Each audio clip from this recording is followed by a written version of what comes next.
আসসালামু আলাইকুম, কেমন আছেন সবাই? শুভ সকাল। আমরা এটা দেখতেছেন লেমন গ্রাস স্টাউক। এটা হচ্ছে যে এই গাছটা হচ্ছে যে সাধারণত স্যুপ অথবা হচ্ছে চায়ের মধ্যে শুকনো পাতাগুলো দিতে পারে। আহ, যেহেতু এখানে হচ্ছে যে এখন বৃষ্টি পড়তেছে, আমি এর পাশের যে মারা গিয়েছে ডালগুলা ছেড়ে দিচ্ছি পাতাগুলো। এখন যেহেতু বর্ষার সিজন, খুব সুন্দর করে হয়ে যাবে।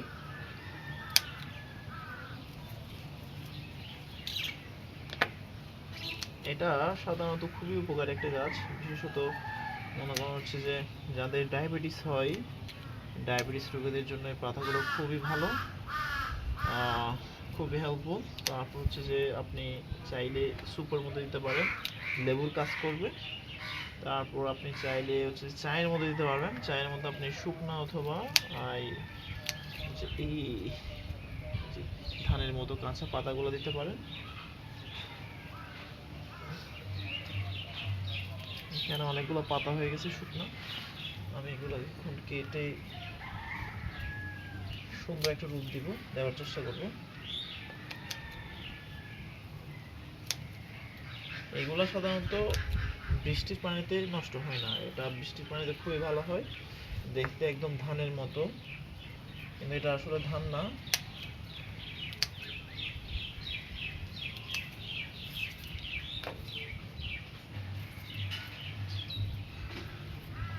এটা হচ্ছে যে আপনি যদি রোপণ করতে চান তাহলে 8-10 ইঞ্চি একটা টব নেবেন।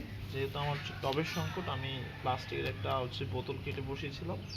এটা বসিয়েছি প্রায় 3-4 বছর হবে, সেম অবস্থায় আছে। আমার যদিও বেশি প্রয়োজন হয় না লেমন গ্রাস, এই জন্য আমি হচ্ছে বাড়াইনি। যদি আপনাদের প্রয়োজন হয় বেশি, তাহলে আপনি এই 10-15 লিটারের একটা বালতিতে দিতে পারেন।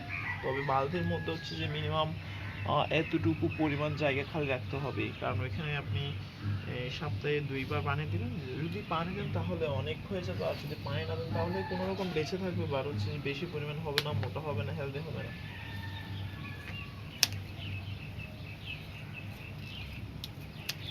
এই দেখুন, এই গাছগুলোর গোড়াটা উঠতে উঠতে কতটুকু উঠছে, এই নিচ থেকে এতটুকু উঠছে।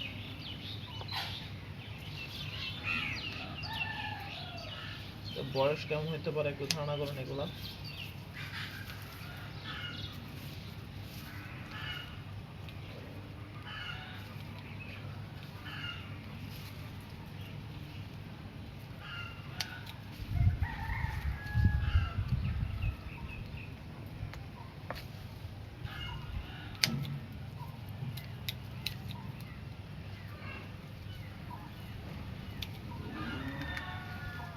এটাও রোপণ করতে বেশি তেমন একটা পরিচর্যা করতে হয় না।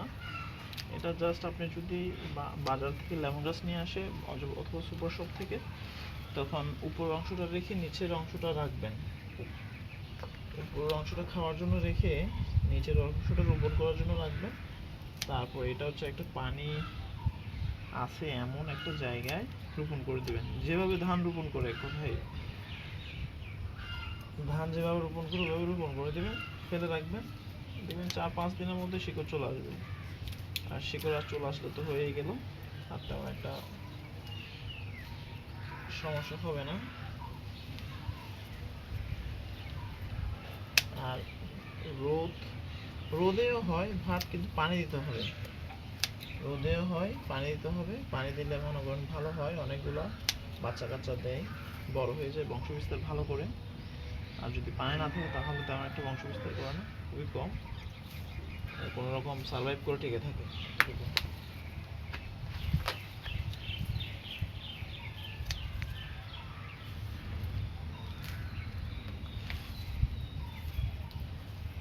এই দেখুন, এই গাছের মধ্যে এখানে কোথায় আগাছা একটা জন্মাইছে, আগাছা জন্মানোর শেষ নাই।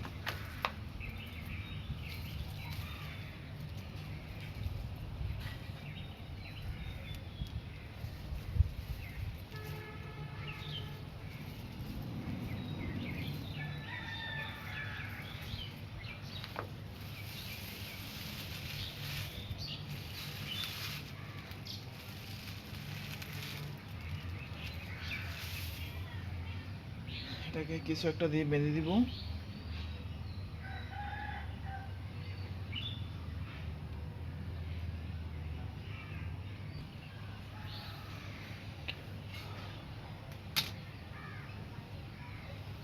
একটা বেল ইউজ করবো।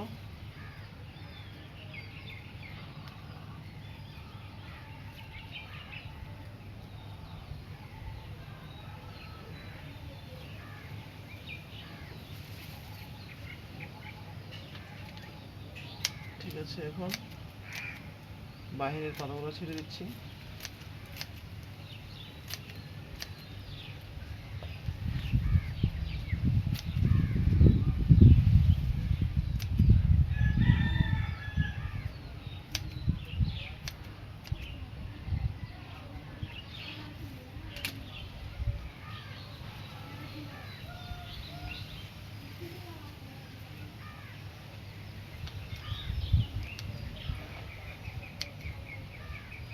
বাসায় একটা লেমন গাছ রাখবেন, কারণ এটা বিশেষ করে যারা রং ছাপ পছন্দ করে তাদের জন্য বেস্ট একটা উপাদান। জাস্ট গরম পানি দিবেন, গরম পানিতে শুকনো এই পাতাগুলো দিবেন, যদি শুকনো না হয় তাহলে কাঁচা দিবেন, অল্প পরিমাণে চা পাতা দিবেন, লেবুর কোনো প্রয়োজন নেই, একদম অল্প পরিমাণে চা পাতা দিবেন। তারপর হচ্ছে যে যা উপাদানগুলো দেওয়া হয় চা তৈরি করার জন্য এগুলো দিয়ে দিবেন। তারপর ট্রেস করে দেখবেন অন্যান্য সময় যে রং চা তৈরি করেন এটার আর এটার ডিফারেন্সটা, চমৎকার একটা ফ্লেভার আসবে।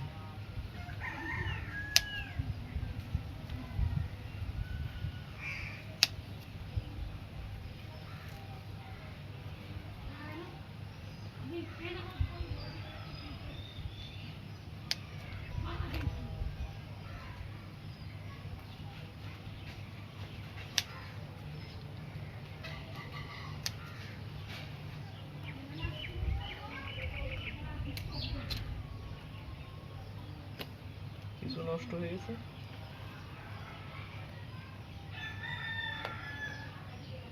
দেখুন কয়েকটা নষ্ট হয়ে গেছে। এটা হচ্ছে যে মনে হয় পানি শূন্যতায় ছিল, তখন ড্যামেজ হয়ে গেছে, অথবা হচ্ছে আমি এখান থেকে কেটে দিয়েছিলাম, এটা আর টিকতে পারে নাই, মারা গেছে।